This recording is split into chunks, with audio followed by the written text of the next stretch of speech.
Buddy, put that thing back in its holster. We haven't gone anywhere. I don't understand. Check out the MichaelDukesShow.com for information on how to get access to the podcast.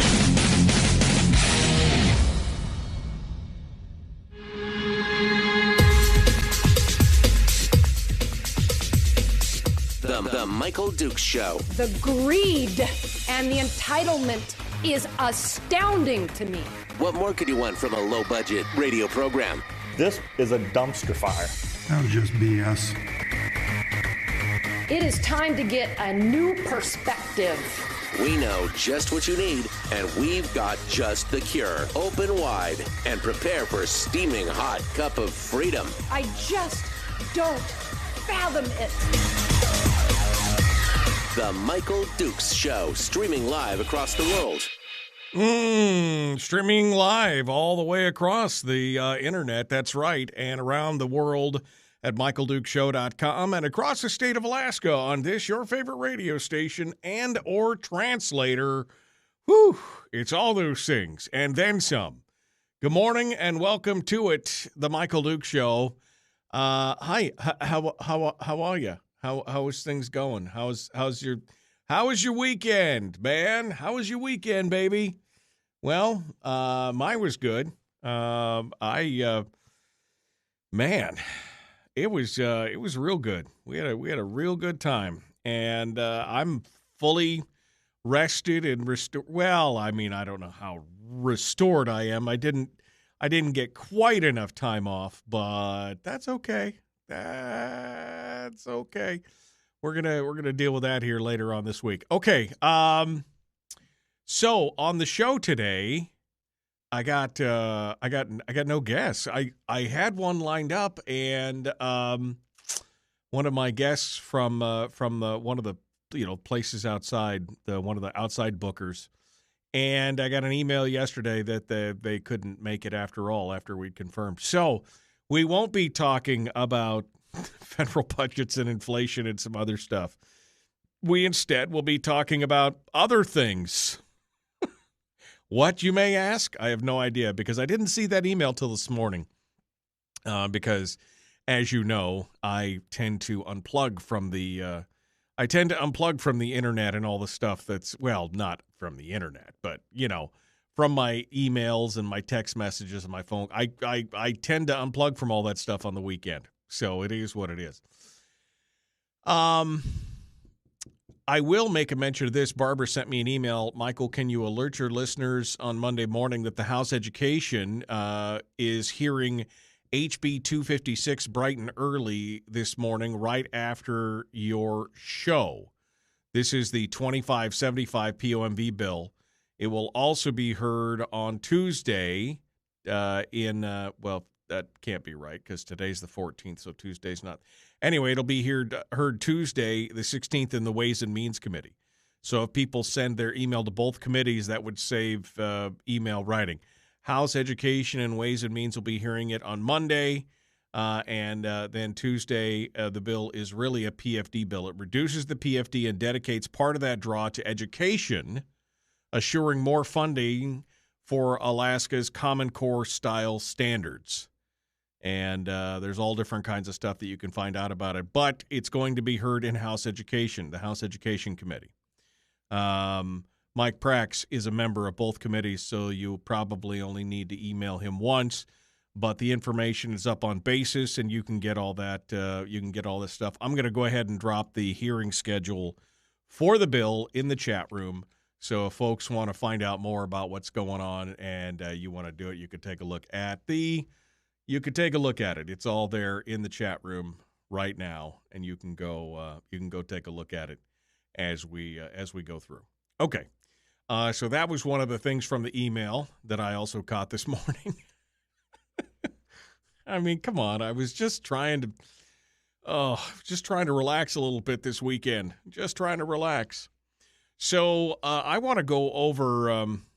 Some of the headlines that were going on out there. We'll talk a little bit about that, and then what we will do is we will just take some phone calls and talk to you about it, about some of this issues and more.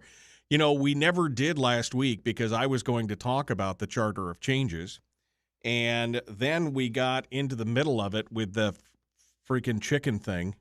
The chicken conspiracy, the great chicken conspiracy of 2022, where they were going to, apparently it turned out later on that what it was is that it was apparently it was a vote for reconsideration on a bill that had been defeated already. So they had already defeated the chicken registration bill, and then they were just reconsidering it. So, and I guess they shut it down. Anyway, I was going to talk about the Charter of Changes on that day, and I lost my mind. You'll remember that vaguely.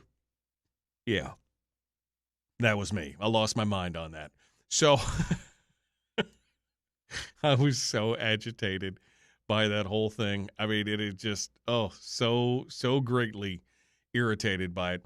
So anyway, we didn't get a chance to talk about the Charter of Changes, so I thought today might be a good way to pull all those together. So we could chit-chat about that, and we can do all that and cover it as well. So let me first and foremost, I guess I will open up the Pivotel call-in line at 433-3150. I have discovered in the last week or so that they're really getting serious about that 907 thing where you got to dial all 10 digits because half the phone numbers that I keep trying to dial are not working. So you might want to put the 907 on the front of that. 907-433-3150 for the Pivotel call-in line, powered by our friends at Pivotel and Satellite West. We want to say thank you to them for sponsoring the program, and we will be talking more about that later this morning. All right, so what were the headlines that I grabbed this morning that kind of caught my attention? Well, first and foremost, the redistricting trial has concluded. The judge is required to rule tomorrow. According to the ADN, Judge Thomas Matthews has said, "You'll get my decision next week." He said this on Friday. Hopefully before 11:59 on Tuesday. I don't know why it's so specific that if noon is the deadline, but there you go. On Friday, Judge Thomas Matthews heard closing arguments in a case that combined 5 legal challenges to the boundaries set by the Alaska Redistricting Board last year. Now, this whole thing with the redistricting, we know that, I mean, this thing is a hot mess, right? I mean, it always is. The decision, the redistricting decisions have always been made by basically by the courts. I think because it's done on a decennial basis, so it's done every 10 years. And I want to say probably in the last 5 or 6, I think this will be the 6th year in a row where they have basically been decided by the courts. That, I mean, the board has something to do with it, but in the long run, the board submits something and then the courts ultimately decide through litigation which version of the thing came out. Now, this year is even more of a hot mess because of delays in the 2020 census. The census results, of course, are what's needed to run the redistricting board because they're now pulling new numbers based on the census numbers, right? The redistricting board, because of those COVID delays, didn't finish its work until November. That meant that legal challenges, which have been heard over several months in prior decisions on redistricting, were compressed into 6 weeks of frenetic work that concludes this week. Now, let's take a look at some of the changes that are going to be proposed and some of the different things that they've combined and some of the arguments that are being made right now. The biggest one, I think, one of the biggest challenges comes from the East Anchorage State Senate lawsuit. This is where they have basically each Senate district is made up of 2 House districts, and they're supposed to be conjoined House districts, right? They're supposed to be joined together. Well, the boards decided to join an Eagle River House district, one with a district in Muldoon, and the other covering Joint Base, Elmendorf, Richardson, and Government Hill. Now, those who are complaining about this said the two Eagle River districts need to be joined together instead.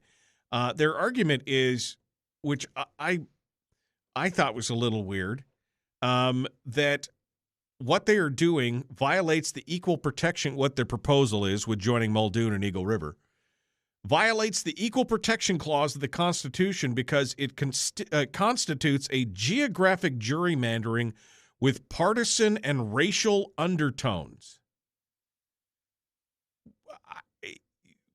What? I mean, with what? Because Muldoon is, I don't know. I mean, what are you trying to say? Because Muldoon has a higher rate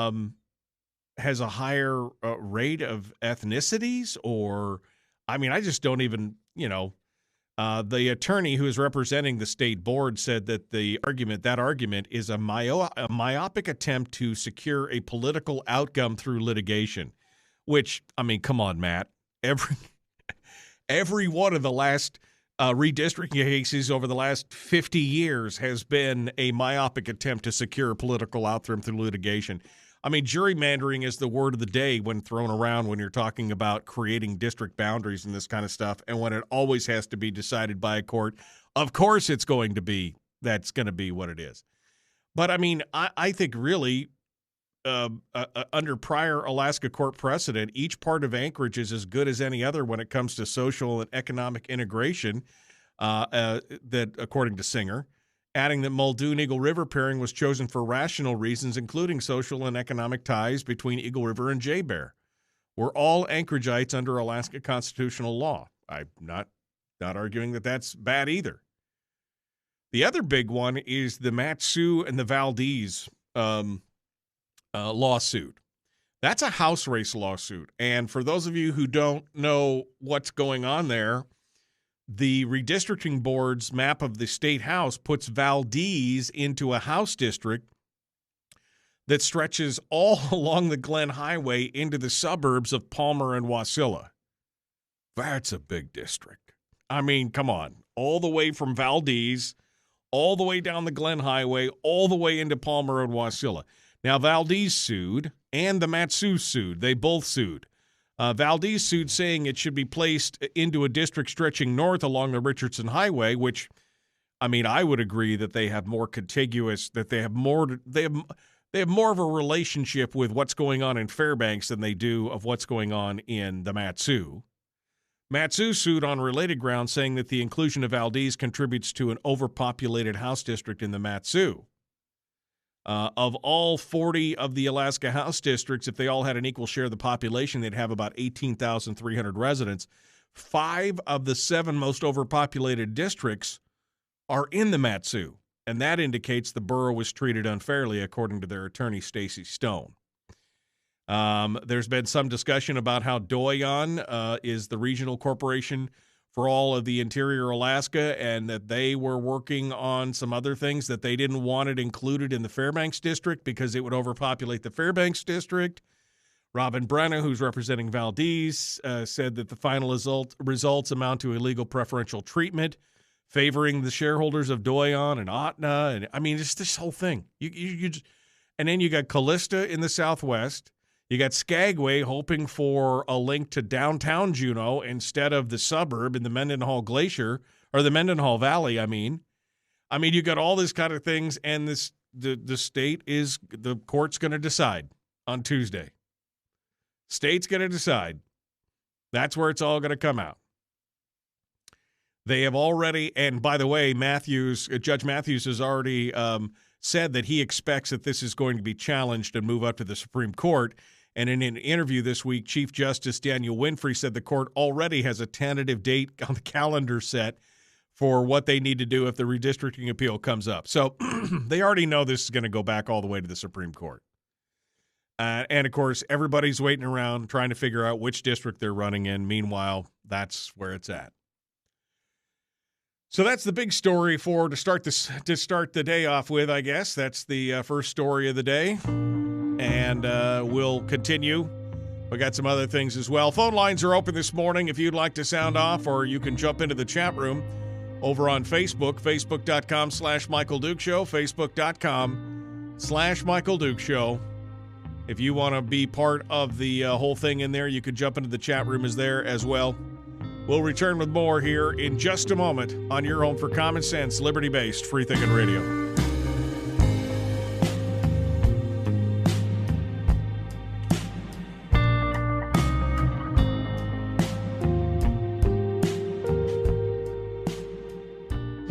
If you missed the show, you can listen to it on your time with Dukes On Demand. Oh, and it's free. Like America used to be. Streaming live every weekday morning on Facebook Live and MichaelDukesShow.com. Okay. We are in the break right now. Go back to the chat room and see what you guys are doing this morning. Hello, hello, hello. Hello, my friend. Hello. No public festoon these bills. Good morning. Ain't no rest for the wicked. Oh, by the way, giving them more money never works, says Rick. Yeah, no, I'm with you there. If someone can post the emails from our lawmakers here, people can copy and paste their notes and comment real time. Thankfully, we have phone with memory, says Brian. Yeah, it is a pain to have to, because you just pick up the phone and I start to dial it, and then I'm like, oh, I got to put 907 in front, don't I? Terry says, we all know the courts will rule in favor of the most liberal districts. I mean, I guess that's true. Good morning, Glenn. And ask for more money to teach Common Core instead of the older state standards that we need to go back. Good morning. Just another way to screw up our 2022 elections. Appeal, redistricting. How about we reappeal ranked choice voting? Yeah, that's a good question. When you're walking down Tudor Road with your boyfriend and friend who left Stanford at the height of the Vietnam protests, joined the U.S. Marines, a brief go home, salmon crunchers.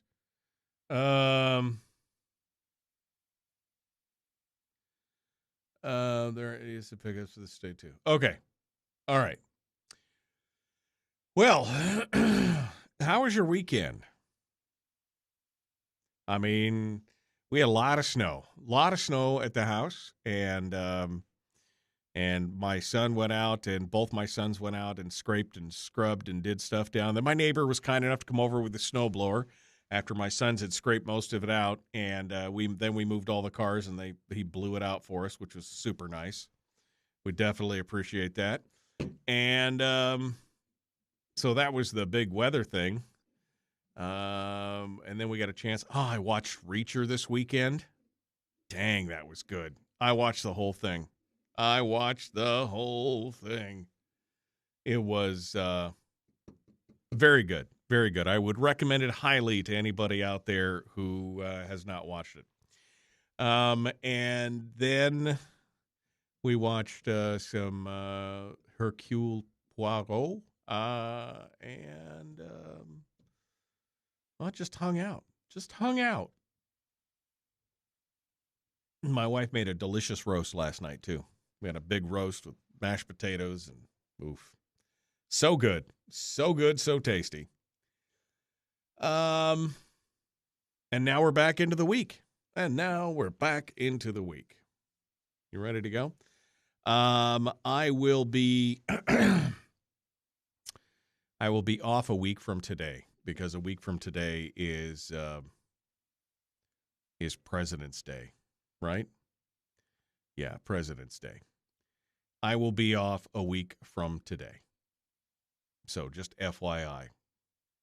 I gotta make sure that I let everybody know that. It was good. Watched Reacher also. Great movie and a series, says Chris. He said teacher, but I know he meant Reacher. Didn't finish all of Reacher, but I think 6 episodes. Yeah, no, I mean, it's only 8 episodes long, so it's good. It's going to be, I mean, it was really well done. And as Willie said on Friday, it's been so well done and so well received that they've already greenlit it for season 2. So I can't wait to see it. Can't wait to see it. When is Shower the election voter suppression senator going to be on? Well, hopefully this week. That's the theme. The idea is that he comes on this week to talk about things with us. So that's where we're going to get started. All right. Well, let me come back over here. Turn that back on. All right, you guys ready to go? We're going to jump back into it here. Like and share this video. Like and share. Like and follow. Subscribe and ring the bell. And there you go. All right. Here we go. The Michael Dukes Show, Common Sense Radio. Like and share. Here we go. Ding.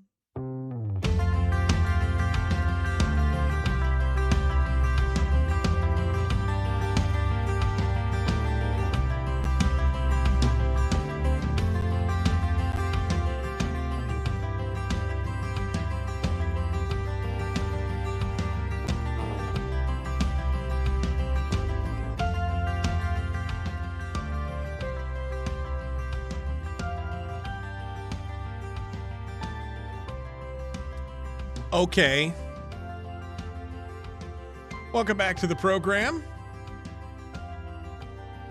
The Michael Dukes Show. People in the chat room already starting to talk about getting things ready for the greenhouse. Man, isn't it a little early for tomatoes? Or, I mean, I don't know. I guess I always thought we started tomatoes in late March, but maybe that was just me.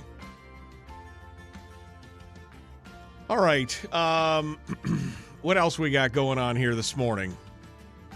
Well, we just finished talking about the redistricting board, so that's going on.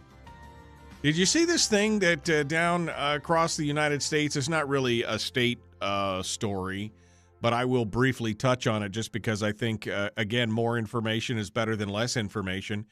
There are Republicans across the Midwest right now who are pushing for schools to post all their class materials online for review. Republican state lawmakers in Ohio are trying to require schools to post all of their online materials so that the parents can review them. And it's part of a broader national push by GOP for a sweeping parents' Bill of Rights ahead of the midterm congressional elections. I love how they quote this. This is a story out of I think it's a story out of the AP. It is. It's a story out of the AP. It says, at least one proposal would give parents with no expertise power over curriculum choices. To which I would say, yeah, they're my kids. I want power whether I have expertise or not. I want to make those decisions. It's not up to you, Jack. At least one proposal would give parents with no expertise power over curriculum choices. This is the whole Terry McAuliffe, you should have no say in this kind of thing. To which point I go, reason number 733 why I want to homeschool my children. They go on to talk about how these bills seem to insinuate that there's some hiding happening, and some of the school teachers are like, look, we're not hiding anything. The transparency is always there.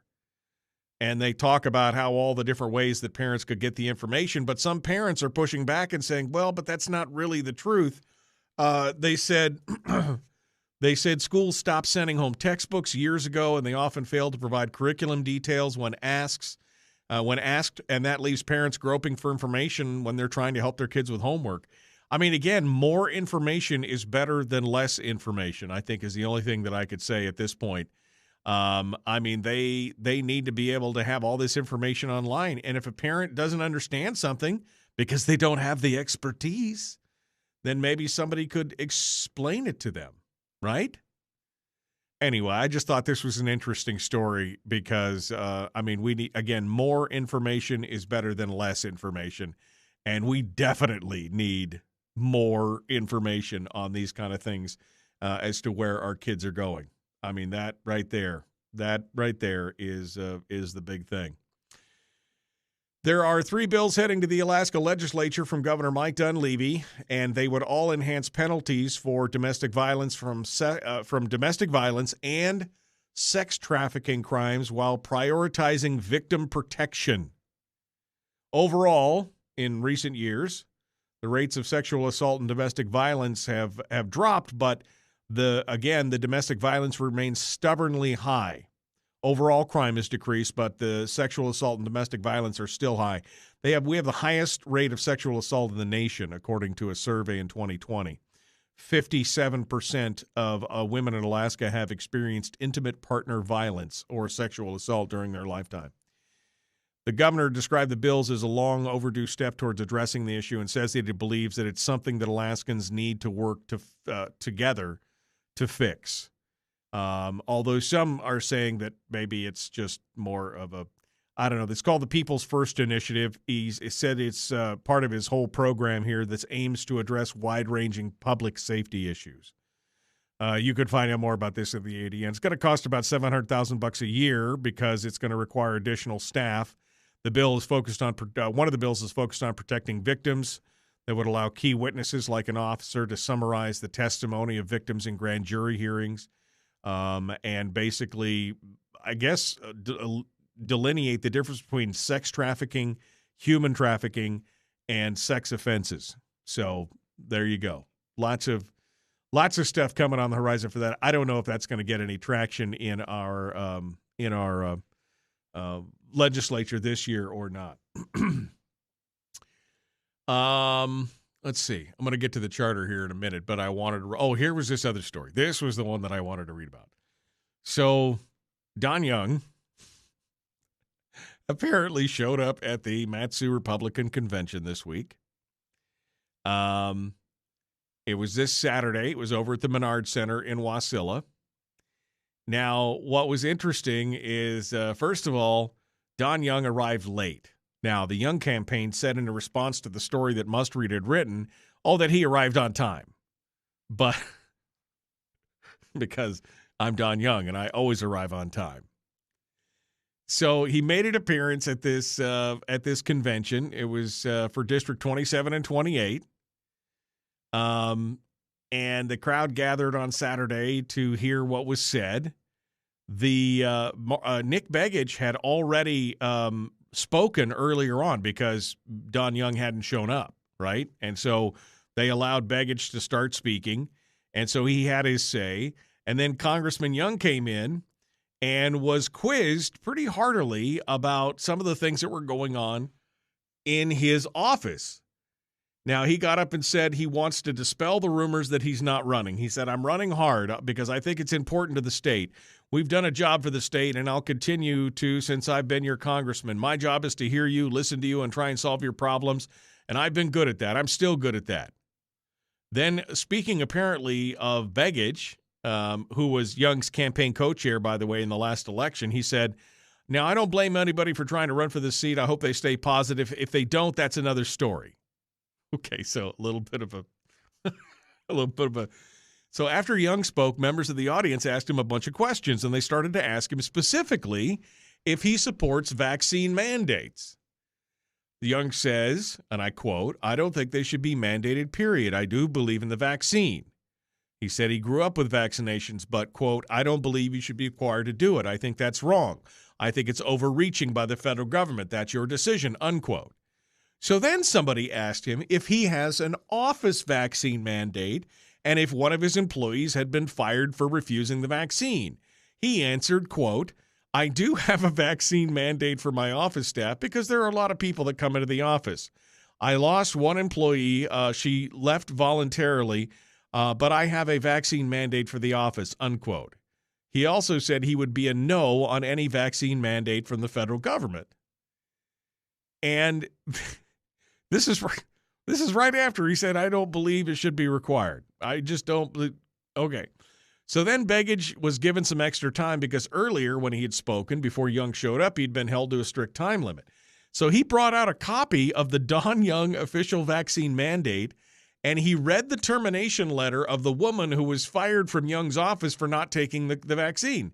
And it was kind of crowd stunning. The letter says, quote, staff, as you're aware, the congressman implemented an office-wide vaccination policy that was announced yesterday. Blank, we won't mention the name here, has opted not to comply with their vaccination policy, and this ends her employment with us effective immediately. So Ben Beckich says, whoa, wait a second. Fired less than 24 hours after having been given an opportunity to get a vaccine.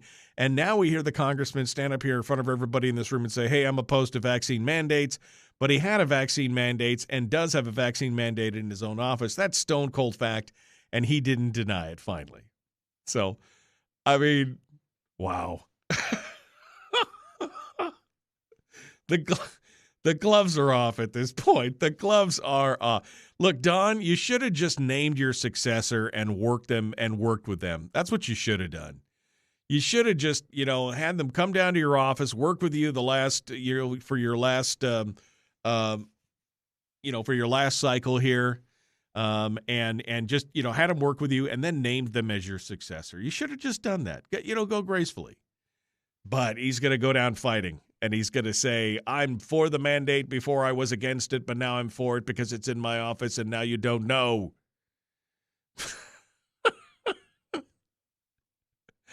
Oh, my gosh. I could just see Don saying, I'm not late. I'm not late. You're late. I'm not late. But no, Don, you were late. No, I'm not late. You're late. Okay. All right.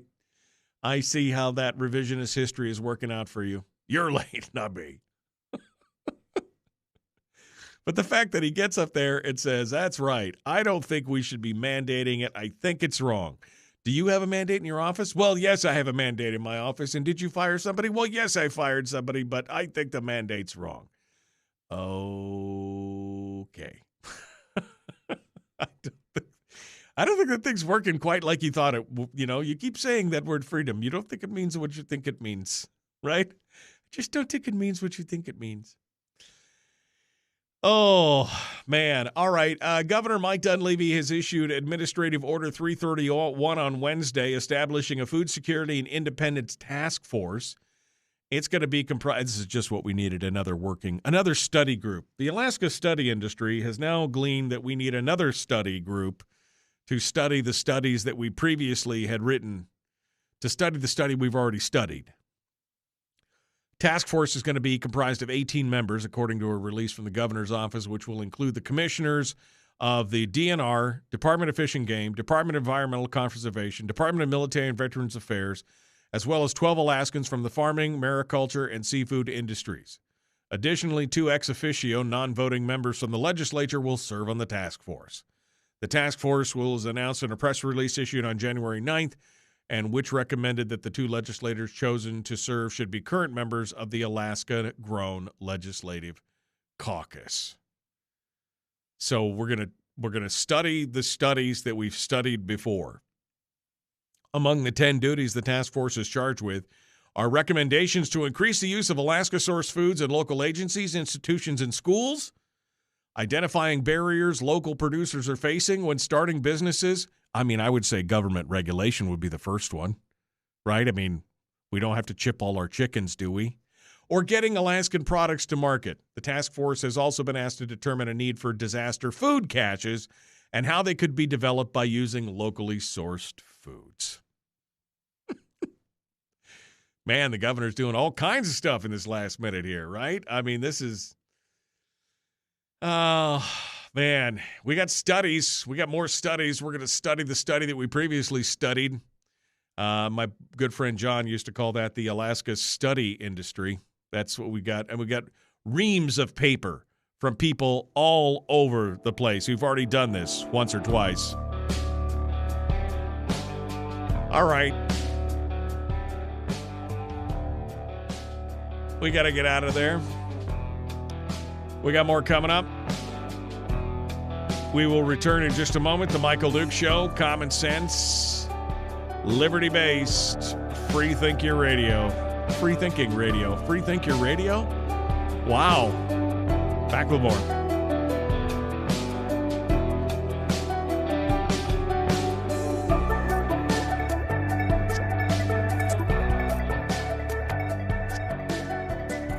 We're broadcasting live through a series of tubes. Allowing all of these entities to provide streaming stuff going on the internet. Well, it's kind of hard to explain. Sorry. Streaming live every weekday morning on Facebook Live and MichaelDukesShow.com.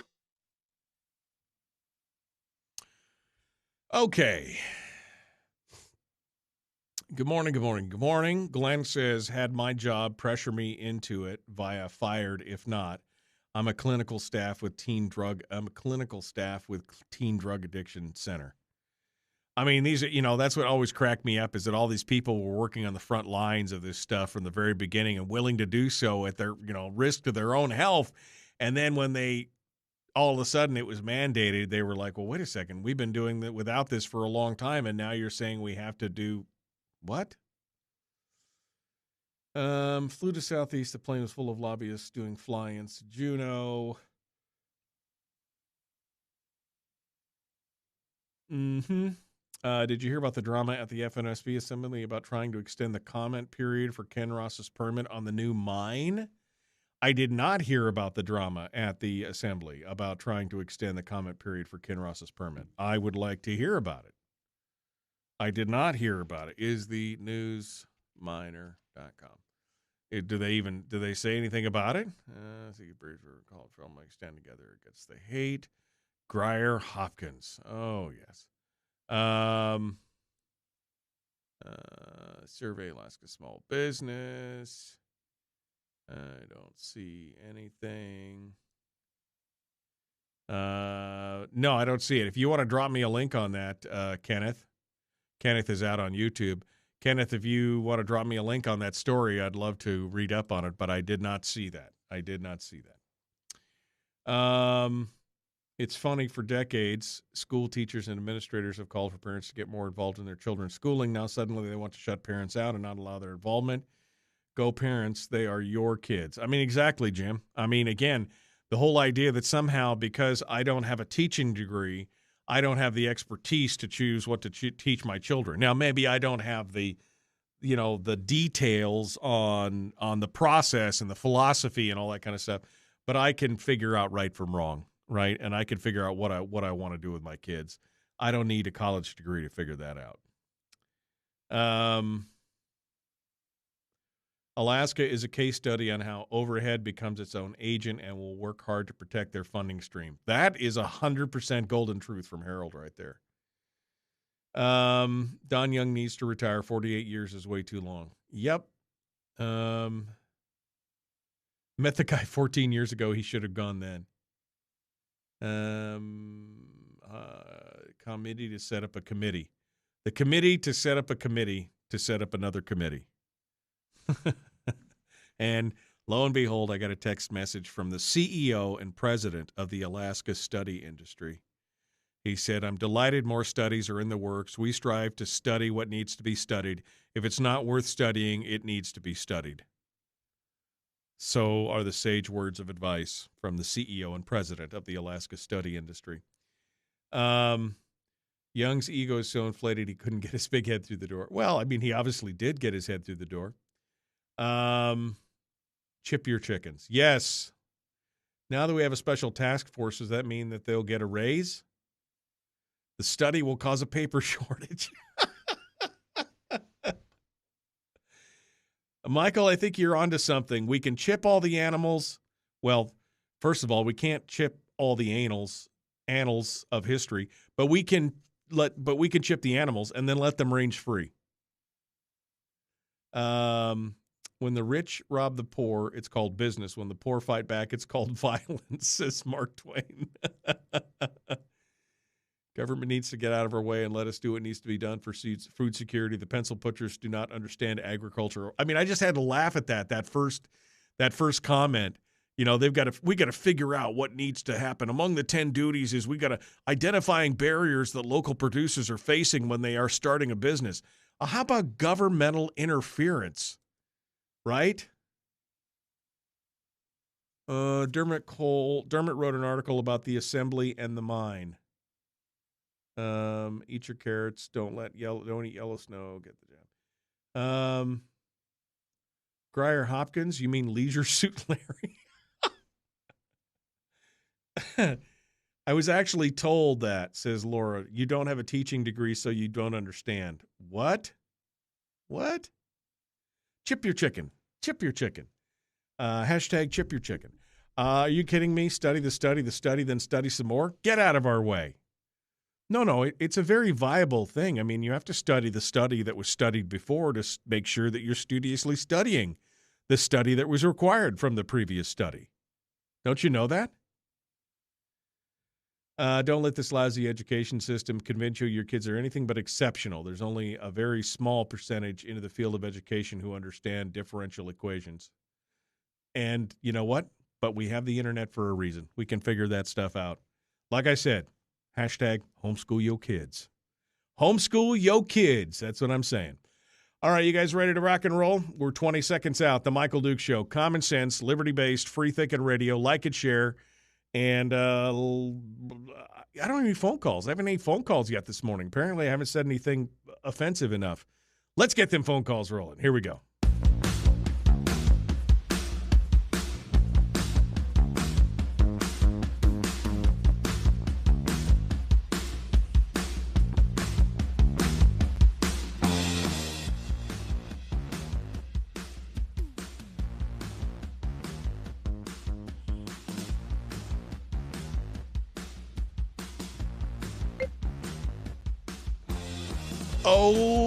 Okay, fine. The chat room this morning is fire. I mean, they are on fire this morning here, talking about different things and getting just. I mean, they're calling it like it is, right now. People talking about all this different kind of stuff. All right, let's. I don't really want to talk about the food safety thing right now. I mean, I would love to talk about food safety, but the fact that they've established a task force is just kind of disappointing at this point. Because, I mean, what's going to happen? Well, we need to figure out what's going on. First of all, we got to get together and get a study. Now, everybody's got to get a salary, and then we've got to figure out where to meet. It'll probably be Hawaii. And then we could talk about supply chain. It's just like, get out of the way. Just get out of the way and let people do what they're going to do. That's what needs to happen. But, the answer to government is more government, right? Well, we just don't know what's going to happen, so let's get together and study it. I don't even know what to say. Oof. All right. Well, the phone lines are open if you want to sound off on any of those things right now. 433, quit requiring the tagging of reindeer. I mean, we should, again, should we just chip all the chickens and the goats and the pigs and the weasels and the aardvarks and everything else that everybody's get? Should we create whole agencies devoted to making sure that we're registered and the government gets their pound of flesh? Is that what we should do? All right. Phone lines are open this morning. 907-433-3150. 907-433-3150. If you want to sound off, now is the time to do it. I want to talk about the charter of changes. That's what I want to talk about. We were going to talk about it last week until we got into the chicken registration thing, which, again, turned out to be much ado about nothing. But it was a good opportunity for me to vent my spleen a little bit over this whole idea of government overreach and how somebody had immediately got into the middle of it. The Michael Duke Show talks about food security one or two times, and then the government reacts. The power, use it wisely. I mean, I know, right? We talk a little bit about food security. Next thing you know, there's a blue ribbon panel that's been impaneled to talk about it.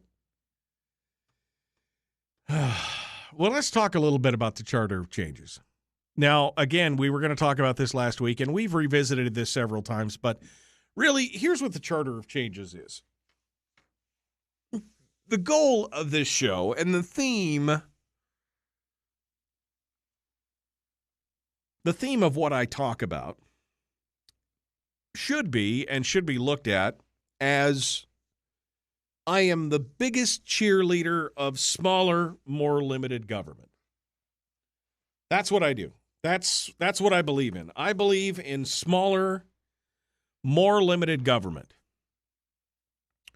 That the government that is smallest and closest to the people is the one that's the most responsive, and everything should be done that can be done should be done to reduce the size and scope of what we're doing.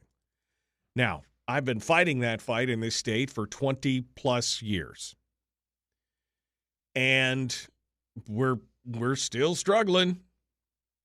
We're still struggling away and not really getting anywhere on it. So a couple of years ago, I said, we really need to line this out into simple ideas. Simple in concept, maybe not so simple in execution, but simple in concept. And so I broke it down into 4 separate things. Change the players, change the venue, change the rules, change the funding. Those are the 4 ideas that are the charter of changes. Now, I tried to put them as well into order of importance. And I believe that changing the players, which essentially means changing the elected officials, and I guess to a minor way also changing out some of the bureaucracy, but really it was addressed to the elected officials, that changing the players was the number one priority.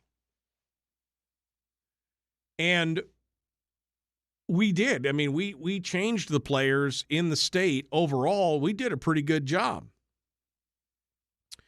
We changed out almost fully 1/3 of the legislature. Now, the problem is that some of the members of the legislature who are kind of the old guard, who had a lot of institutional knowledge, who knew where all the bodies were buried, so to speak, not the literal, but the proverbial, they remained. And so, therefore, they took control of a lot of the movement and ended up being a stumbling block to all these newer legislators who came in there on a position of change. And I'm talking about the Kelly Merricks and the Bert Stedmans and the Click Bishops and the Bryce Edgmans of the world. That's who I'm talking about. So we need to continue to change the players. That's pretty much a given. That could take a whole show in and of itself. Now, the problem is, of course, is that people who are in various areas, like, for example, down on the peninsula, where there's been some contention among some of those seats. I mean, you'll remember Ron Gillum's run against Peter Machicki initially and how kind of that was a wake-up call. Some of those areas could still be hotly contested this go-around. But there are other places where these people just keep coming back again and again and again. Kodiak, for example, keeps sending back Louise Stutes, and they keep supporting Gary Stevens over and over and over again. Apparently, they're doing a great job for them, they feel. You got places like Sitka, the same place that brings you Jonathan Christ Tompkins, also brings you Bert Stedman, who, although he says he's a Republican, and I think is one of the biggest advocates for bigger, better government, in my personal opinion. So the challenge here is not going to be changing out the players in some of the reddest districts in the state. The challenge is, how do you change out the players in these districts that are more, I guess, more purple, where people run as a Republican, and yet, in the long run, they ain't really. Maybe this ranked choice thing will clear it out. Maybe the jungle primary and the ranked choice thing will clear it out. I don't know. But that the changing the players is going to be the first thing. But changing the venue, I think it's one that we've kind of ignored to a point. we're not talking about we're not talking about changing. We're not talking about moving the Capitol. I want to be real clear on that. We're talking about moving the legislative session onto the road system, where the vast majority of Alaskans have a say in what's going on. That they can come in and they can have a conversation with their legislators face to face. That is probably, I mean, if you put the legislative session on the road system, you would have 85% of Alaskans have the ability to go down there and see their legislators face to face, poke them in the chest and say, hey, what are you doing? Right? I mean, Harold made a comment in the chat room earlier that they flew down to Juneau and the plane was loaded with lobbyists who are going down to do it because they're the only ones that can afford it. They're the only ones that can afford it. You know, because it's $2,000 or $3,000 to fly down to Juneau just for a couple days, between the hotels and the housing and the cars and the planes and the flights and everything else. I mean, it's an expensive proposition. Whereas if the legislative session was being held on the road system in Anchorage, in Wasilla, in Willow, wherever, name the spot on the road system. The average person could go participate and be there in just a handful of hours for usually less than $100. Now, would they? Maybe not. Maybe not. You got to realize, I mean, we've had this whole state, we've been a state for 50 years. We've never had access like that to our legislature in the past. You think that just overnight people are just going to show up and change the way they do things? I mean, really? That's what you think? That's the big complaint. Well, we've had some legislative, no, but not everybody. Some people did show up. They have had special sessions out on the road system, and some people did show up. You give them the opportunity to come look you in the eyeball and stand in those meetings during those meetings. Just see what that's like after a while. We need to get the legislative session onto the road system. And there are bills out there, including one that Mike Shower has put forward, to do just that. Is it going to get a hearing? No. They don't want to get out of Juneau. They don't want to be on the road system. They don't want to be under your eye. They like being where they are. We'll continue with the charter changes after this hour 2, The Michael Duke Show. Common sense, liberty-based, free-thinking radio.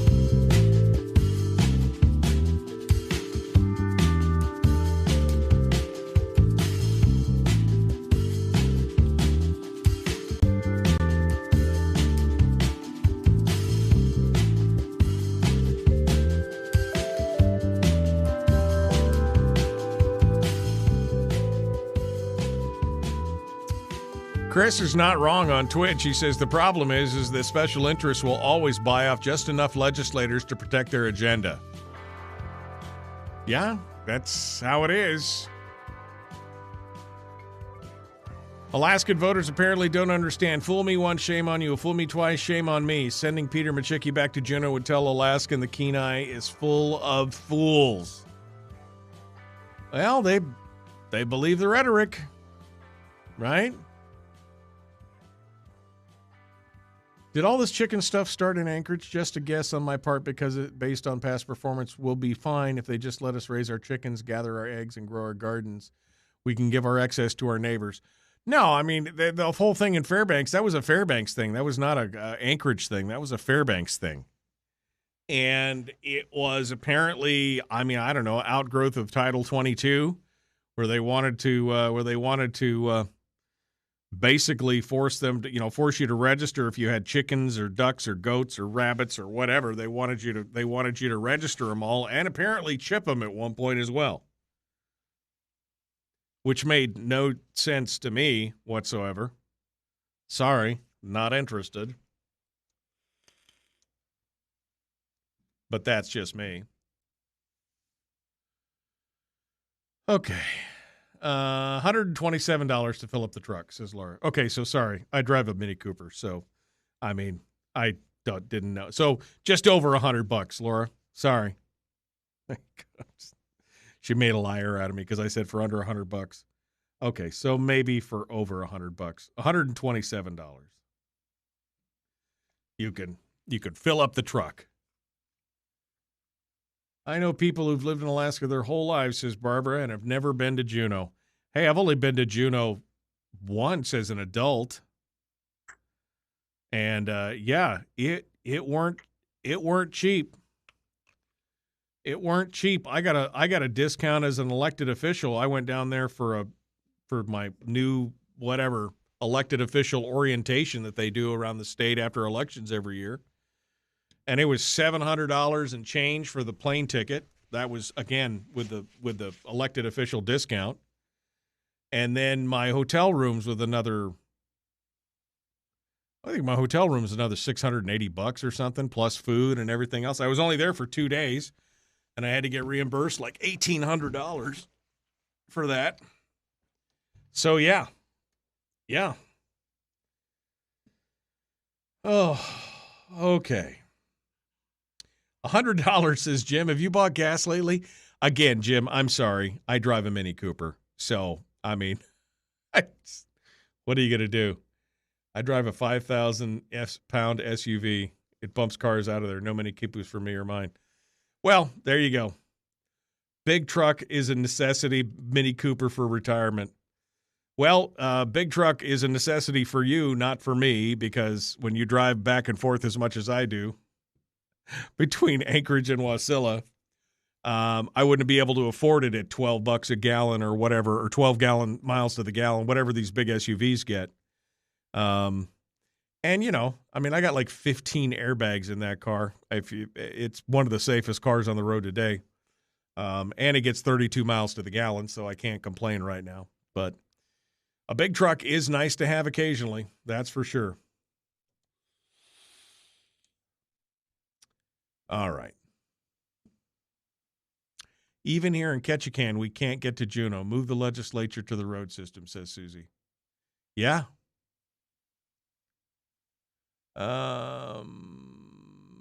Okay. Scrolling through. If you have to ask, don't buy it. You can't afford it. Is that a thing? I mean, what do you mean? If you have to ask, don't buy it. You can't afford it. I would always like to ask. My truck gets 8.2 miles to the gallon in the city. Oh, my Lord. You have to strap a gas station to your ass to get around. That's how bad it is. Those teaching degrees don't mean squat if the teachers never had any training on method of instruction. It took me a year to get used to the professors at my college. After my years of giving military instructions to military standards, it was hard to stomach, says Chuck. Okay. Chickens.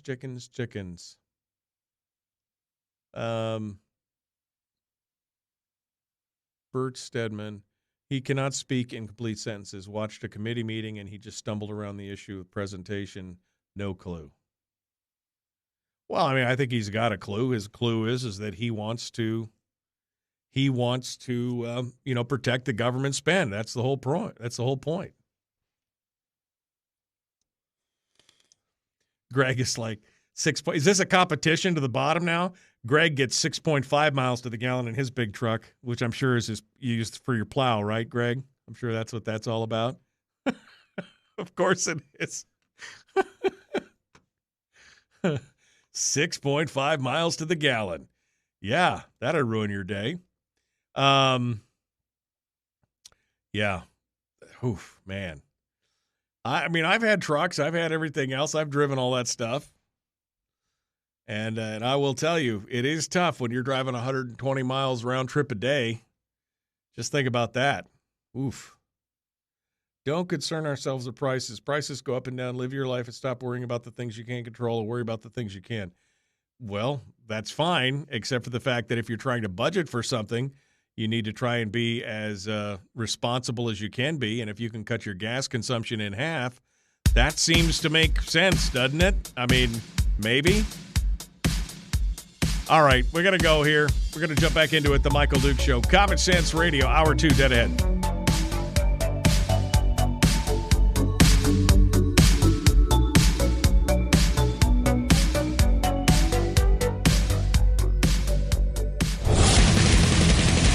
Whoa, buddy. Put that thing back in its holster. We haven't gone anywhere.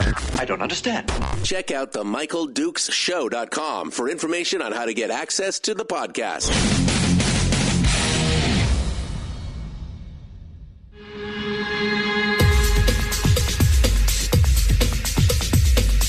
The Michael Duke Show. The greed and the entitlement is astounding to me.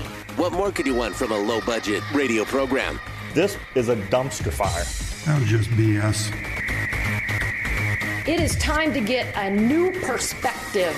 We know just what you need, and we've got just the cure. Open wide and prepare for a steaming hot cup of freedom. I just don't fathom it. The Michael Dukes Show, streaming live across the world. Streaming live around the world and on the internet at michaeldukeshow.com. It is the Michael Duke Show. Welcome back to the program, Hour 2 of the big radio broadcast for today. And we would love to hear what you guys have to say. We're opening up the phone lines. It's open line, open forum all morning. And feel free to hit us back with anything that you want to talk about here. We'd love to have you help drive the conversation today.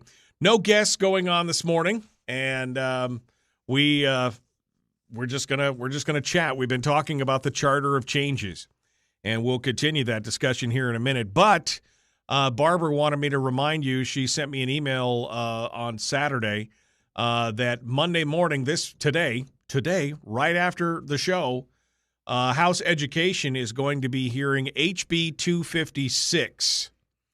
If you don't know what HB 256 is, it's the 2575 POMV bill, where it splits out and the people only get 25%, the government gets 75%, and it guarantees a huge chunk of that 75% dedicates it to education, or designates it to education, because we can't have any dedicated funds in this state. But, I mean, you know what I mean.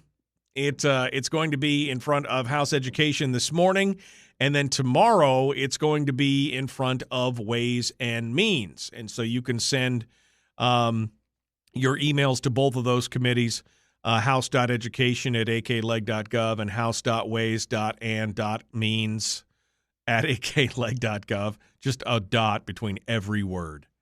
House.education@akleg.gov and house.ways.and.means@akleg.gov. Anyway, you can email those two places with your thoughts on this, or you could pay attention and listen to it live this morning on Gavel to Gavel. So feel free to go out there and do that. Again, immediately after the show this morning, or tomorrow in front of Ways and Means Committee. So, that's where were we? We were talking about the Charter of Changes. We were on. Where were we? Oh, we were changing the venue. Yeah, changing the venue is probably. I'm not sure. I'm thinking maybe I should be moving that up into the number one position. It is almost more important than changing the players. I mean, I don't know. I don't think it's getting enough, because if let's just say hypothetically, if we changed the players, I just mentioned that we've changed a third of the legislature out, and yet we're still getting steamrolled by the powers that be. We're still getting, the business as usual crowd still has control of the committees and of the bodies. You still get the Bryce Edgmans in positions of power, and the Bert Stedmans, et cetera. But what if that was going on and people had easy access to the legislature And, they stood up in these meetings, and they stood up, when a Senate Finance Committee meeting was going on, there was a room full of agitated and muttering people. Maybe that would have more power, more, impact on what was going on rather than trying to change out the players right now. I don't know. I mean, maybe changing the venue should be the number one thing on the number one thing on the charter of changes. I mean, I would say that changing the venue and changing the players are pretty neck and neck now for number one need. Because if you just keep sending the same group of people back to Juneau again and again and again, what are you going to get? Insanity. Because that's the definition of insanity, is doing the same thing over and over and expecting different results. Now, many of the red districts have already done that. They've changed out some of their players. They've done some of that. But what about the purple districts? What about the districts that have got people that they just keep sending back because it's comfortable? Because they are, how do you make those changes? I don't know how you make those changes other than talking to those people and the people in those districts and working with them. And trying to convince them to stop sending the same batch of people to, there over and over and over again. I mean, if we could get the Click Bishops and the Bert Stedmans and the Louise Stutes and the Gary Stevens, if we could get some of those bigger government, pro-government people, kind of out of there, we would have to convince their constituencies that that's what's needed. Because apparently the constituencies are very happy with them. I mean, they're fine. They vote them in over and over and over again.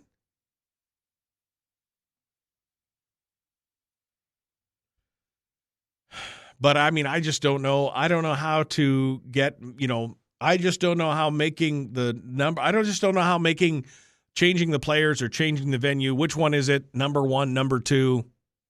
It's a toss-up at this point. Changing the rules. Changing the rules, 2/3 of the is it 2/3? I thought it was just over 35%. Rob Myers is in the chat room, and he just said 2/3 of the legislatures has changed since 2016. It's that one pesky 1/3, though, Rob, that keeps us down.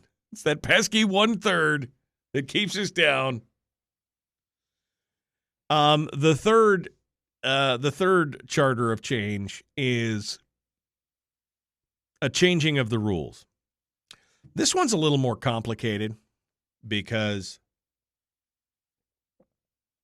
it takes into account several different rules that the legislature has decided to make for themselves, and they have, that they've decided to mandate that every other elected body in the state has to comply with, except for themselves. So the first was the binding caucus rule, which, surprisingly enough, the Senate has abjured this year.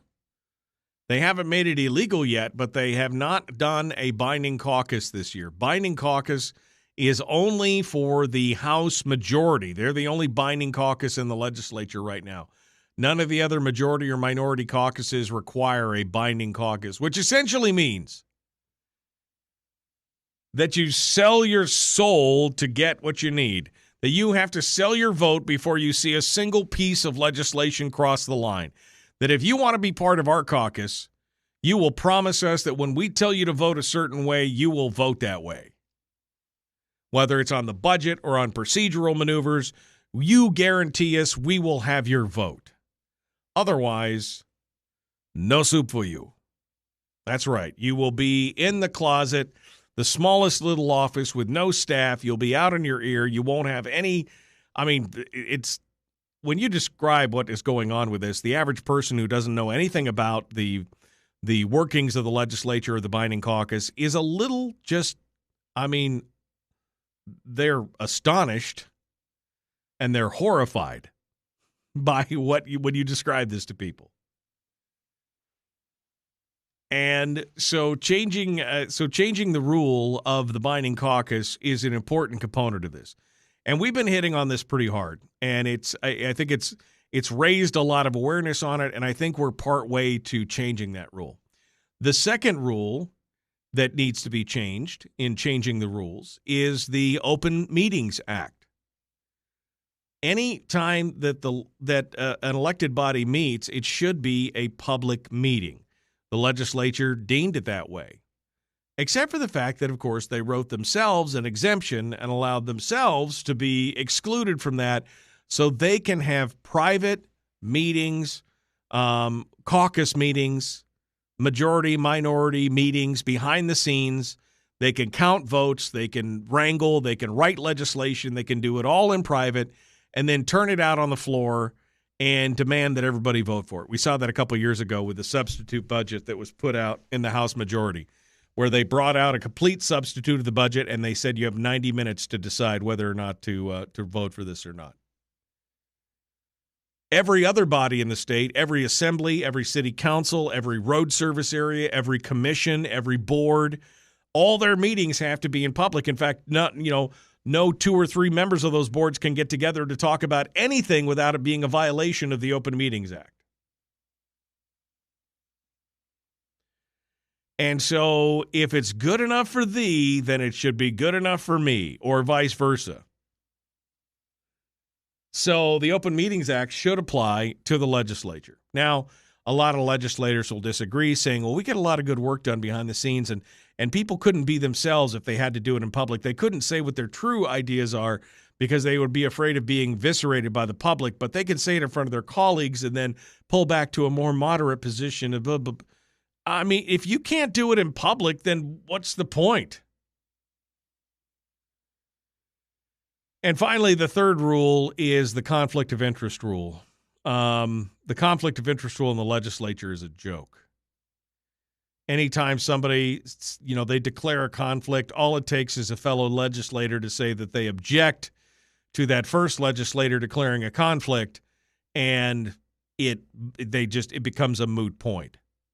But again, every other body in the state has to comply with these conflict of interest laws. And somehow, because the legislature is the legislature, they don't have to because they need that expertise. They may be an expert on something if they're talking about oil and gas taxes and they happen to work for an oil and gas company, or if they're talking about timber or fisheries and they happen to be an expert on timbers or fisheries because they have a vested interest in it. Somehow that's important. But if you're on an assembly and you want to talk about those things, and you can't do that because you have a vested interest. Again, one set of rules for me and another for thee, and that is the most irritating that I could possibly imagine, the most irritating thing that I could possibly imagine. That's why we have to change those rules. So change the players, change the venue, change the rules. And the final one is change the funding. And we're going to talk about that here in just a moment, but we are up against the break. So we'll take a break, and when we come back, we will take your phone calls and see what you have to say. We'll talk about the final parts of the Charter of Changes. We'll be back with more. Don't go anywhere. The Michael Dukes Show. Common sense, liberty-based, free-thinking radio.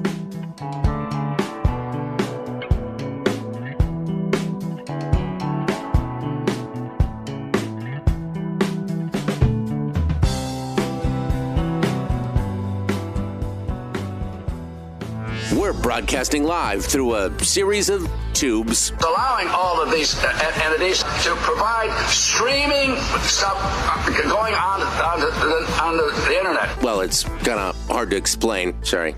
Streaming live every weekday morning on Facebook Live and MichaelDukesShow.com.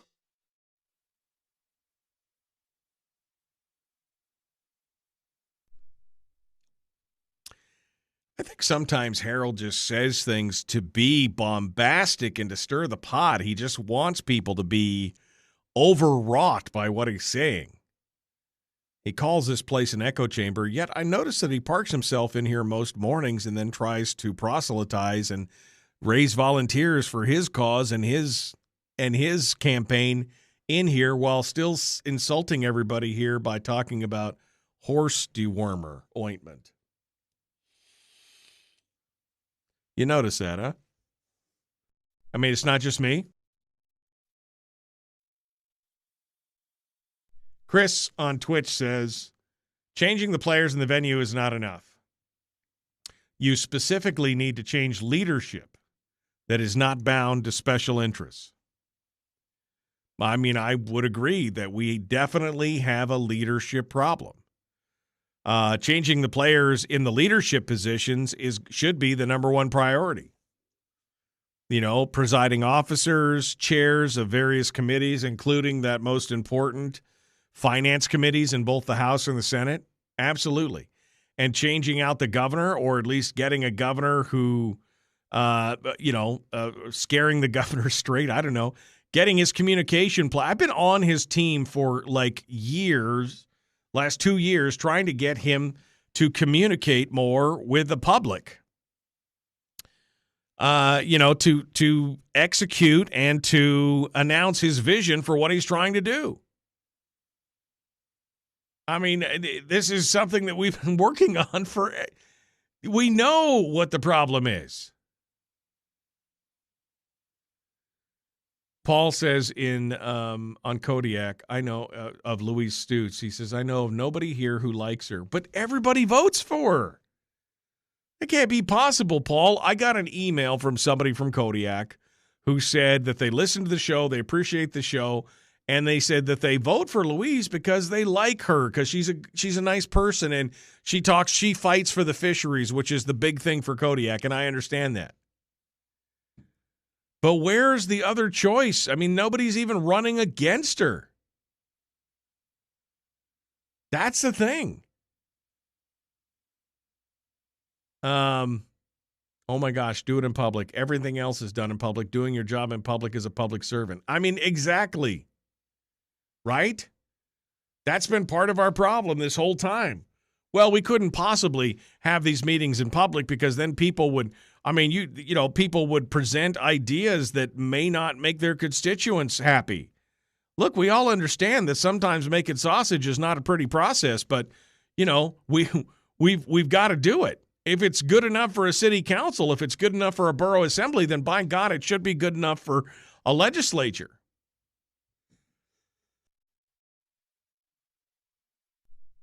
All right. Excuse me.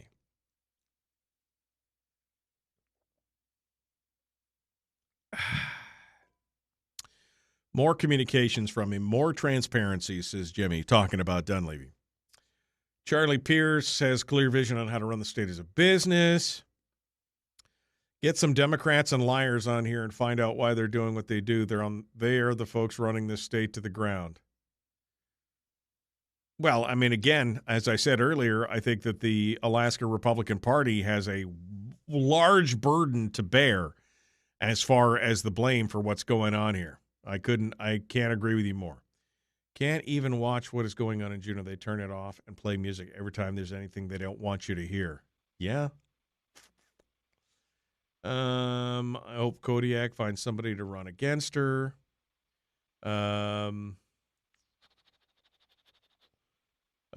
Scrolling through. Can't even watch what's going on. Then we need to all hear it so all can see how ignorance runs amok and gets rid of her. Talking about, I think, Louise Stutz. They put Soldovia in with Kodiak, and I can't stand Louise Stutz and what she does, says Chris. Well, we'll have to see. We'll have to see what happens. We're 20 seconds out, folks. Please like and share this video. Like and follow the show page. Subscribe and ring the bell on YouTube. Hit follow on Twitch. Let's jump back into it here. The Michael Duke Show, common sense, liberty-based, free-thinking radio. Here we go.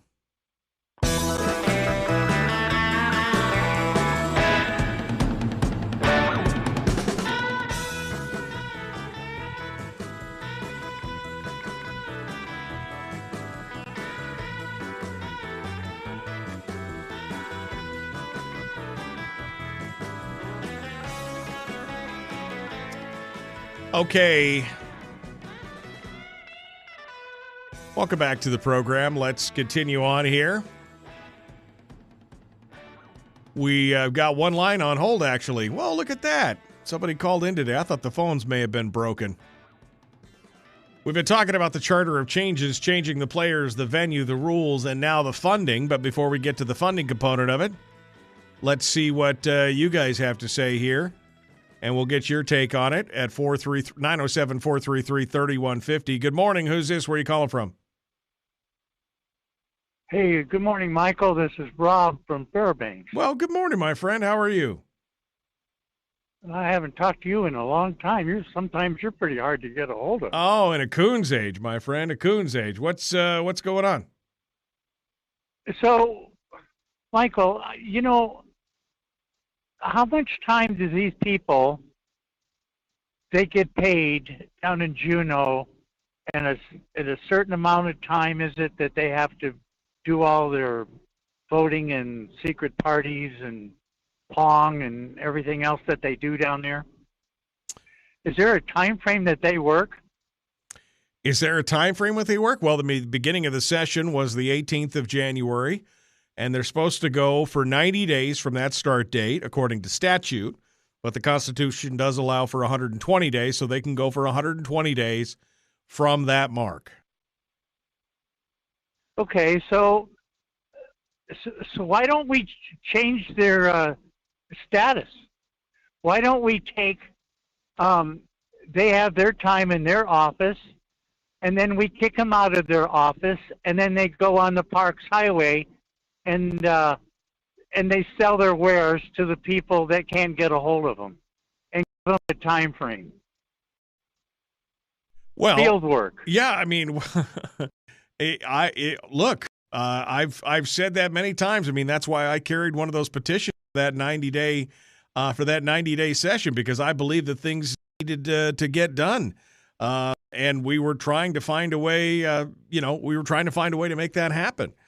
But it's just, there just does not seem to be the political will to fall in line with that. I mean, since whatever it's been, 15 years or whatever, since we put that 90-day session in through a citizens initiative, I think they've only hit it once or twice in 15 years.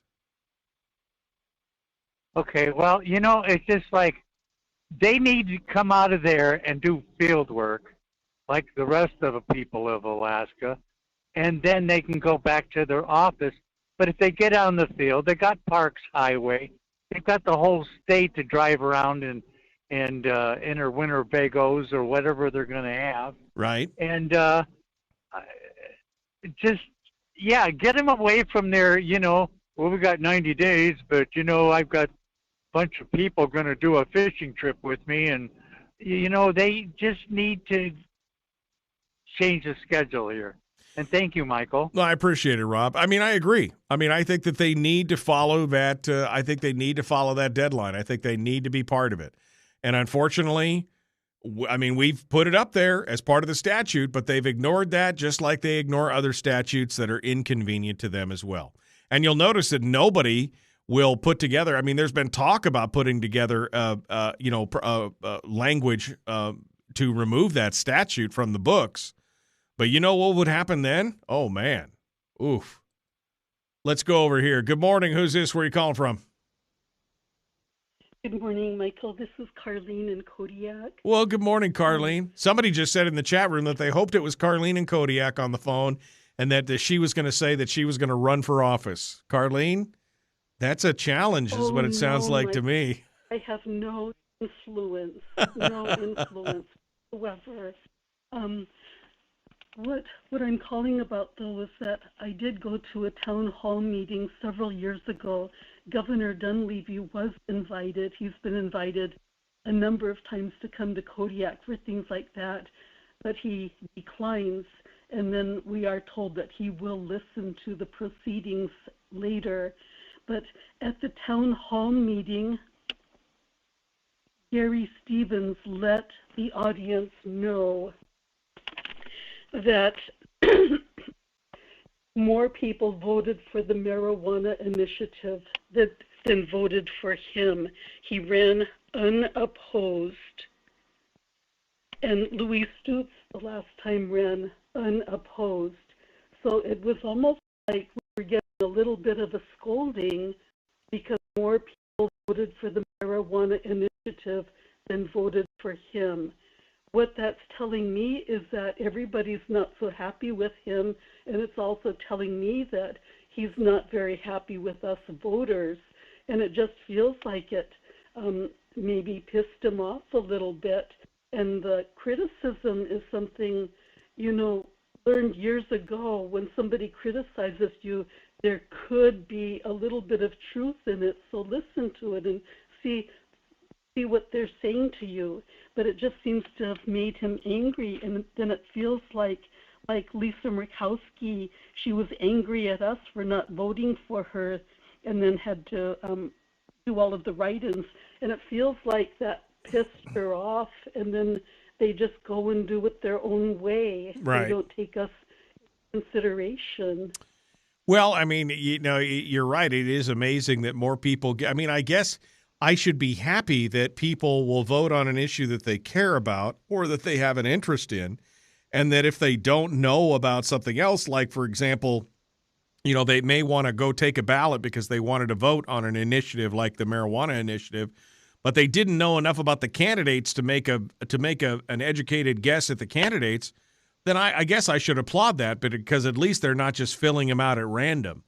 But at the same time, it also says that most people are not paying attention to what's going on in government, right? They have the one hot button issue that they will vote on, but then they don't vote on all the other like the offices and things like that because there hasn't been enough of a buzz. Maybe was Gary even challenged outside of the I know he had the primary, but even hardly outside of that, he had one independent candidate that ran against him, and that was it.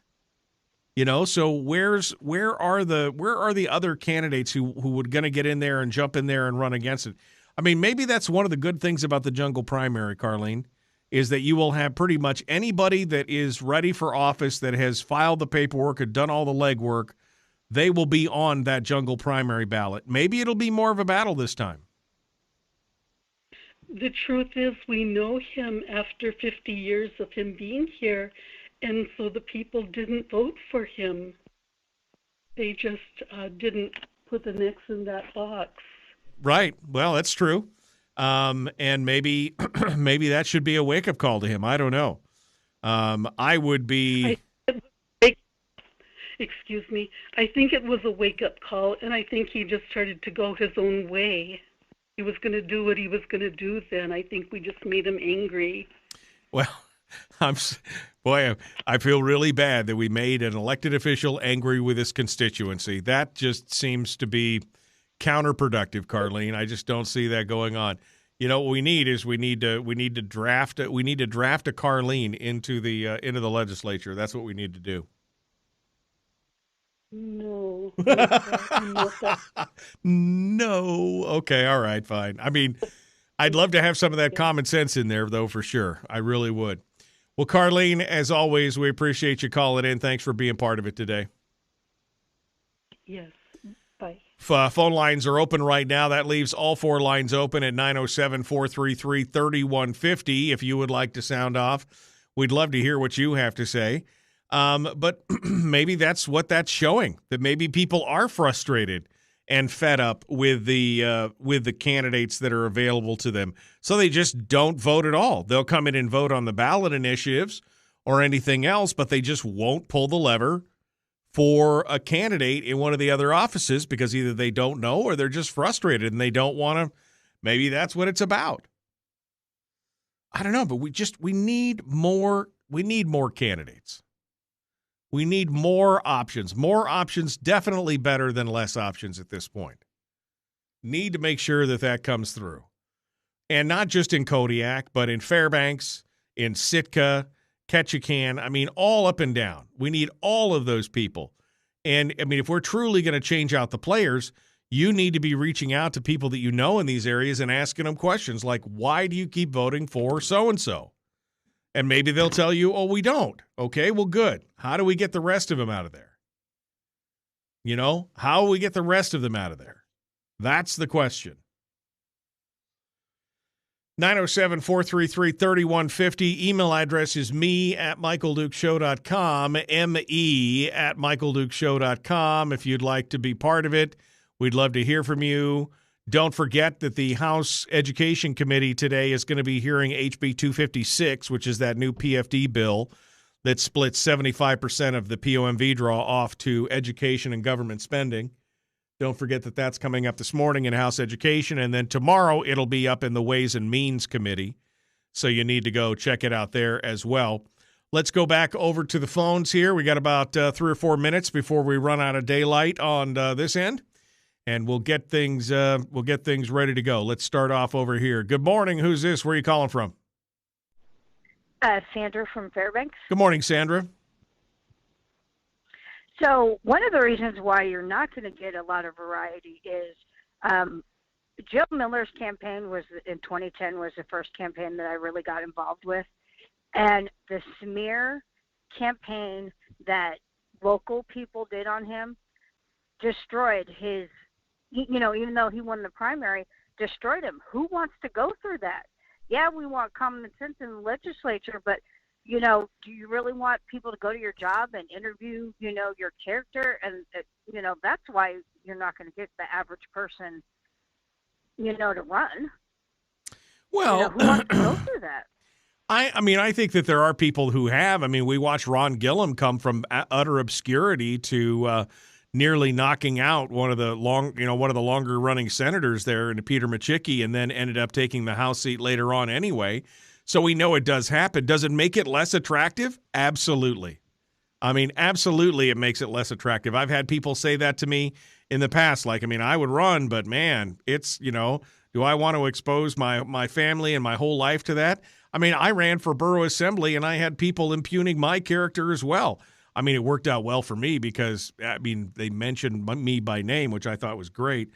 But, I mean, it was... You know, you're right. I mean, it is a dog-eat-dog world. It is a tough road to hoe. But what we're looking for is people who have the intestinal fortitude to be able to stand up to that and say, I got nothing to hide. Bring it on. Let's go. We're going to make a difference here. But, I mean, you're right, Sandra. It is a tough choice. I mean, it would be one thing if they're going after you based upon the truth. You know, like if they actually are going after the issues, like, you know, 10 years ago, you said that you were you were against legalization of marijuana, and now you think it should be legal. But they're not going after people based upon the truth. They're going after them about, you know, who did they go to the prom with their girlfriend, or did they go with, you know, 2 women, or, you know, they're going after stupid. Right. Fights. They're not going after them over salacious stuff. Right. Yeah, no, exactly. Yeah. I mean, there is that. There is that. But, you know, like I said, Sandra, we have to look for people who are willing to take that. And is it make it right? No. But it is a tough call for sure. Sandra, thank you for your call. I got one more call before we go to break. Let's go back over here. Good morning. Who's this? Where are you calling from? Randy in Fairbanks. Randy, go ahead quickly. Yes, on Saturday in the Fairbanks newspaper, there was a letter to the editor titled Support for SB 156.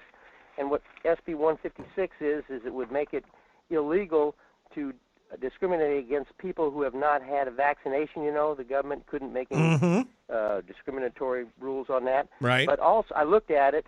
It was introduced by Senator Laura Reinbold on January 18th, 2022. But anyway, I think I'm kind of against it. You know, I'm all for the part that would say that the government can't do that, but it goes on into the private sector, And I think that the private sector should be able to run their business and put up whatever conditions they want. I wouldn't like it, if an employer said that I got to have a vaccination, I'd either quit or just wouldn't work for that company, because I am not vaccinated myself. I've never taken the COVID vaccine, and but I'm pro-vaccine, by the way, because I think it's nice that it's available Right. if somebody wants it, But I know a few months ago there was an article in the paper about how a certain restaurant here in town, Lavelle's Bistro specifically, has a policy where they will not serve a person who has not had a vaccine. And I think that's their right. It means that I'm discriminated against by them. I can't go into their restaurant because I don't have a vaccination, but I think that's their right. So I think I'm against at least that part of SB 156. Telling private businesses what they can do or what they can't do. I mean, you're right. You have the ability to go into Lavelle's or not go into Lavelle's, and if they are discriminating against you, you have the ability to tell other people not to go there because of that discriminatory policy. You're absolutely right. I mean, you're 100% right in that, Randy, and I agree. I am loath to have the government interfere in private business as well. If a business has made a decision like that, then it's up to me and others to decide whether to patronize that business or not. So you and I are going to be in agreement on that. Oh, glory day. You and I are going to be in agreement on that for sure. Randy, thank you for your call. Look, we're up against the break. We got to go. We got more coming up. Don't go anywhere. The Michael Dukes Show continues. You're home for common sense, liberty-based, free-thinking radio.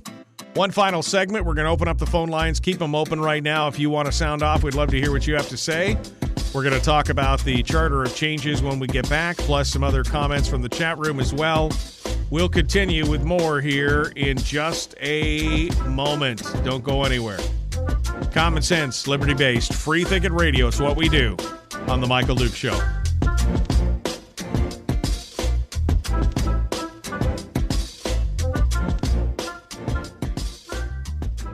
We're broadcasting live through a series of tubes. Allowing all of these entities to provide streaming stuff going on the internet. Well, it's kind of hard to explain. Sorry. Streaming live every weekday morning on Facebook Live and MichaelDukesShow.com. Okay, we are in the break. Let me go back up here. I see that there's been some comments. Kevin McCabe says there's a group of people down here who think that since they are elected for their principles, values, and morals, that they can do what they wish and not listen to their constituents. Their idea is that the constituency does not wish to be bothered with the day-to-day legislative stuff.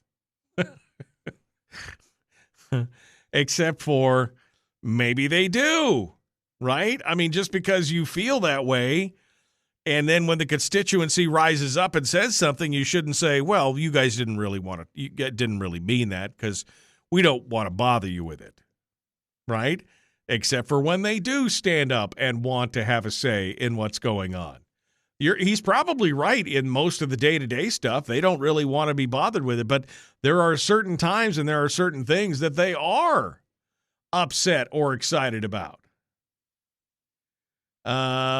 The bill to repeal the 90-day session. Did it actually get submitted? Senator Stevens. Repeal the 90-day session limit. Senator Stevens has submitted it. Oh, that was last year. I didn't realize that he'd actually submitted that last year. Oof. Well, there you go. Thanks, Rob, for dropping that link to me. I appreciate that. But yeah, I mean, I know that they've talked about it because they definitely don't like it. They definitely do not like the fact that this 90-day session is hanging over their head, because then they have to admit that they broke the statute. And, I mean, I guess we could at least give Gary Stevens kudos for wanting to fix the law that they continue to ignore. All right. Let's see. Gary Stevens will have a good challenger soon, says Susie. Do you know something that we don't, Susie? Because, I'd like to know about that. I would like to know about that. Terry says, Carlene, you have great influence here on the show. Give it a shot. Could you imagine little Carlene? I mean, I don't even know what Carlene looks like, but I just imagine her this quiet little grandmotherly lady who gets up there and just, tells it like it is. That would be awesome. That would be awesome. Oh, man. Okay. Now that is funny, true but funny. I don't know what Kevin's saying is true but funny, but I'm sure whatever it was great. Man, mandates are not laws. They are a crime against the Nuremberg Code. Do not comply. Oof. Okay. Tell me how you feel about that. Tell me how you feel about that. Okay. Don't forget, coming up tomorrow on the program, Brad Keithley will be joining us along with Chris Story, the man from Homer, who comes in to talk with us about pottery, positivity, and how not to become a nihilist. It's a thing. It's a thing. Not become a nihilist. Lots of businesses have retracted their vaccine mandates. Even Starbucks did. Yeah. I mean, well, I think a lot of them put them in place ahead of they jumped the gun because they were looking at the OSHA mandates. They figured it was going to be they thought it was going to be a federal deal, a federal mandate. And so they tried to get ahead of it. That's what they were trying to do. And then when they saw that it got blocked, they're like, good, we don't have to have this anymore. Boom, away for go. Oh, time for school rides in my 8.2 mile per gallon truck. Go for it, man. Go for it. Burn as much gas as you want. That's the important part. That is the important part. Okay. What do we got here? We are a minute away from rejoining the radio. A minute away. And we're going to do it. Please do me a favor. Would you do that? Would you like and share this video? Like and share. Let's get more people involved in the whole thing. Right? That's what we need. We need more voices, not less voices, involved in this conversation. And so I would like to see you guys reach out and show your friends and neighbors, talk to them about what is important, and let them be part of it. So let's reach out and share, like and share. Don't forget to like and follow the show page. Let's go over to the phones real quick to get this caller's name before we return to radio. Who's this? Where are you calling from? Hey, this is Morgan from Antioch. Caller again, you probably don't like everybody, but I kind of disagree with you and last caller about. Okay, well, hold on, Morgan. Hold on. I'm going to be rejoining the radio here, so I'll be right back to you. Don't go anywhere. The Michael Duke Show, common sense, liberty-based, free-thinking radio. Here we go.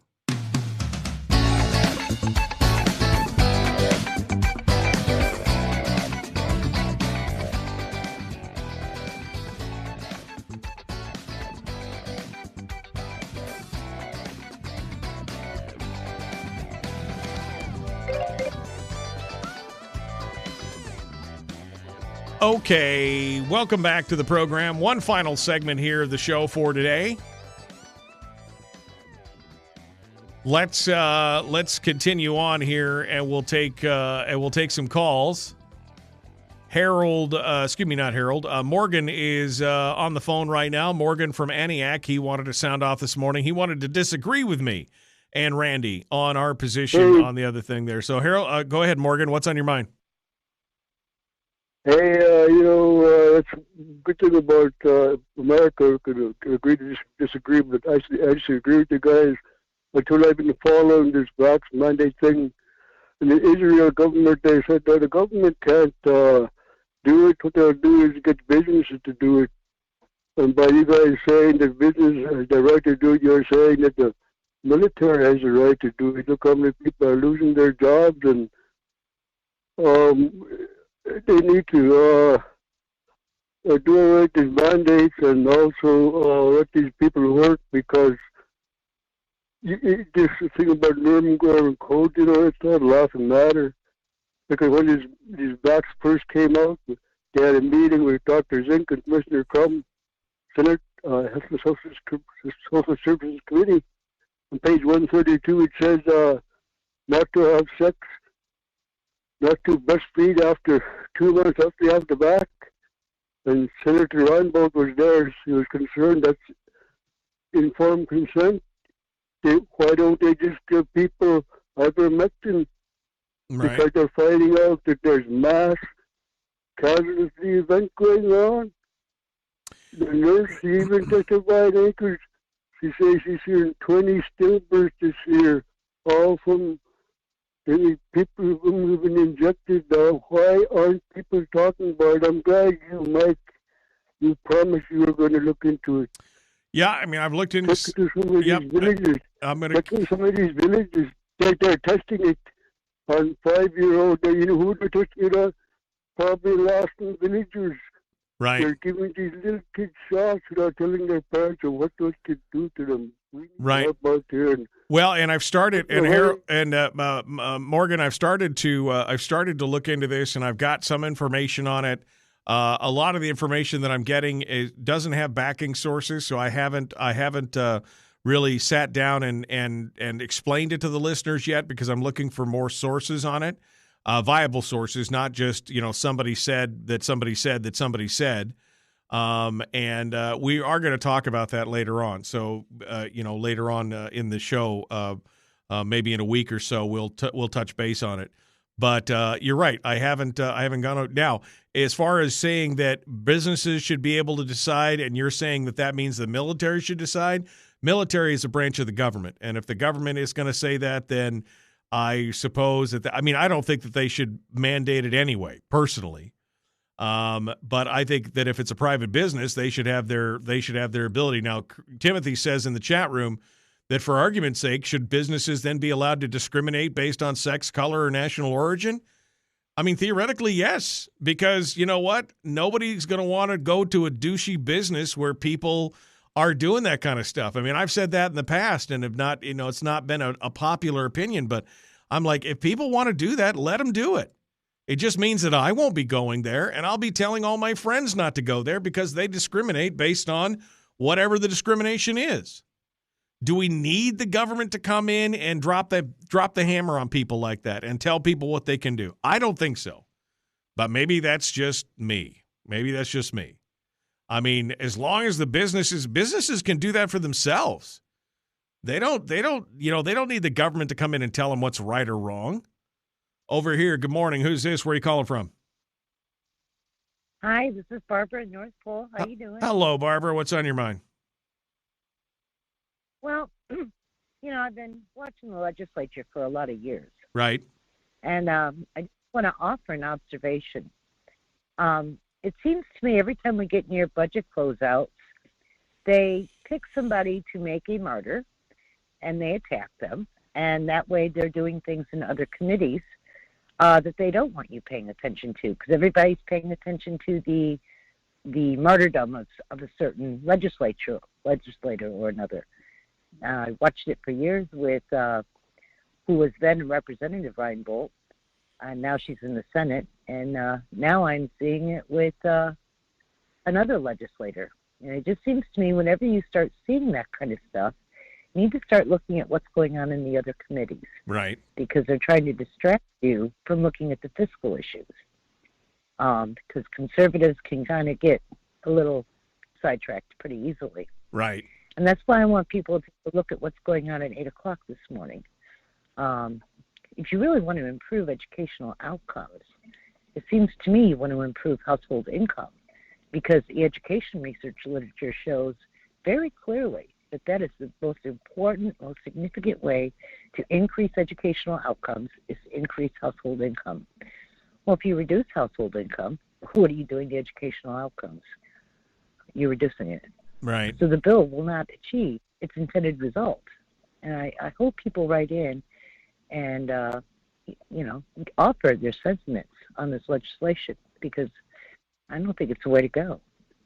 Well, I agree. I agree that on both of those things. First of all, that we need to be paying attention not just to the people who, to the people who are being attacked or martyred. We need to pay close attention to what's going on in the wings as well. Is it more, pay no attention to what's, what the man behind the curtain kind of thing, or whatever else? I agree with you on that. And we definitely need to be paying attention to what's going on with this new POMV thing, because, again, it's for the children, right? If it's for the children, it must be great. That's what the story is behind this right now. If it's for the children, it must be great. Amen. Okay. Thank you All very right, much. Barbara, thank you so much for coming on board and joining us this morning. I appreciate that. Folks, we're running out of time here. I do want to mention our new sponsor here on the program, and that is the Bivy Stick. The Bivy Stick. What is the Bivy Stick, you ask yourself? Well, it's easy. Let me tell you. The Bivy Stick is a short burst. It's a SBD, short burst data device. That's silent, not silent but deadly. Short burst device that turns this little doodad that I have in my hand that I'm showing the people on the screen there, which is about half the size of my cell phone, turns my cell phone into a satellite communications device, meaning that no matter what's going on, no matter if the cell phone towers are up or down, whether I'm in range or not in range, if I could see the sky, I could turn this cell phone into a device that can send emails, that can send text messages, that can, get weather updates, that can do all different kinds of things. I mean, this thing is amazing. This little Bivy device right here is absolutely amazing. I figured that if we ever have an emergency situation, this is the best place where I can tell my wife where I'm at. I don't even have to say anything. I can just do a check-in, a little button here that says it's got the check, and I just check it in and it says, I'm okay, and here's where I am. And it drops a pin and a map, and it could send a message to my wife or to whoever else I decide to say, here's where I am and here's what's going on. This thing, only $199, by the way, one of the best $200 you'll ever spend. And you can get everywhere from a plan from $14 a month, which is kind of the emergency plan, up to $45 a month. And of course, you've got no activation fees. You got rollovers on the non-unlimited plans.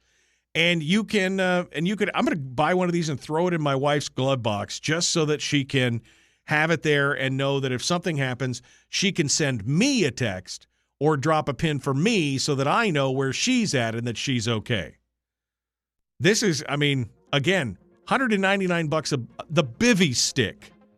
You want to find out more about it, go to satellitewest.com and click on the Bivy logo, or go to a local dealer, Arctic Fire and Safety in Fairbanks, South Central Radar on the Spit in Homer, Safe and Sound in Wasilla, Anchorage, or Soldotna, Communications North in Seward, Radar Alaska and Kodiak, Lundy Marine in Dutch Harbor. Thank you, Bivy Stick. Folks, we're out of time. We'll see you Monday or Tuesday or tomorrow. Public testimony at 8 a.m. I'm sure there is. We'll see what happens. All right, my friends. Out of time for today. That's all we can do. I'm going to go play with my Bivy Stick. All right.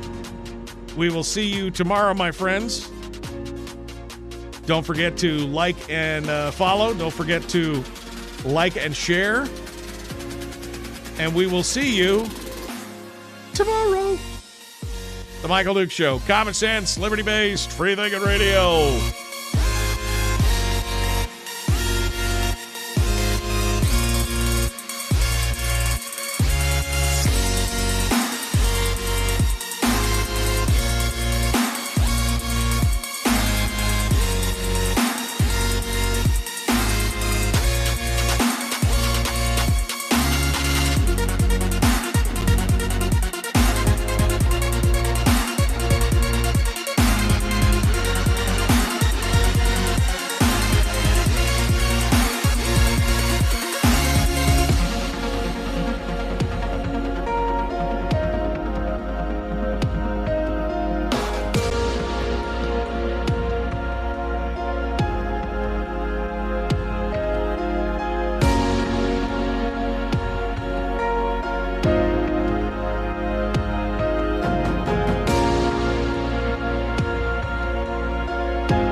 We've shed our terrestrial radio skin, and now we are slimy lizard internet people. It's the Michael Duke Show.